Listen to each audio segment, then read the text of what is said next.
உடம்பு சரியாறதுக்குள்ளேயே இவ்வளோ சாப்பிட வேண்டியது வரும்னு நான் எதிர்பார்க்கல. Welcome to day 255. இன்னைக்கு காலையில ஒரு கப் காஃபியும் கொஞ்சம் பிஸ்கட்டும் சாப்பிட்டுட்டு இருந்தேன். அப்பதான் ஃப்ரெண்டு வந்து இந்த போஹா கொடுத்தாங்க. கேஸ் தட்டுப்பாடுனால அவங்க ஹாஸ்டல்ல இதை கொடுத்துருக்காங்க. சாப்பிட நல்லா இருந்துச்சு. ஃப்ரெண்ட்ஸ் எல்லாம் தேன் மிட்டாய் சாப்பிட்டுட்டு இருந்தாங்க. நான் அதில் ஒரு பாதி பீஸ் மட்டும் சாப்பிட்டேன். 11:45க்கு இன்னொரு கப் காஃபி குடித்தேன். லஞ்சுக்கு ஃப்ரெண்ட்ஸ் கொண்டு வந்திருந்த அவிச்ச முட்டை, வெரைட்டி ரைஸ், கூட்டெல்லாம் வச்சு சாப்பிட்டுட்டேன். அதுக்கப்புறமா ஃப்ரெண்ட்ஸ் எல்லாம் கிளம்பி ஜூஸ் கடைக்கு போனாங்க. பட் ஆல்ரெடி என் தொண்டை கொஞ்சம் ஒரு மாதிரி இருந்துச்சு. ஆனால் எனக்காக ஐஸ் போடாமல் ஜூஸ் சொல்லியிருந்தாங்க. அதனால கொஞ்சமாக குடித்தேன். ஆன்லைன்ல நிலக்கடலை குக்கீஸ் ஆர்டர் பண்ணியிருந்தேன். அது இப்போ தான் வந்து சேர்ந்துச்சு. அதை நான் கொஞ்சமாக எடுத்து சாப்பிட்டேன். அதை சாப்பிட்டுட்டு இருக்கும்போது ஃப்ரெண்ட் இந்த குட் டே பிஸ்கட் கொடுத்தாங்க. அதுவும் கொஞ்சமாக சாப்பிட்டேன்.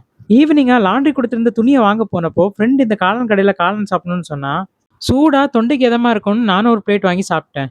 டின்னருக்கு பாபிக்யூ நேஷன்ல இருந்து மட்டன் ஹலீம் ஆர்டர் பண்ணியிருந்தேன். சாப்பிட்றதுக்கு நல்லா தான் இருந்துச்சு. கொஞ்சம் அங்கங்க சோக்கு சோக்குன்னு இருந்துச்சு.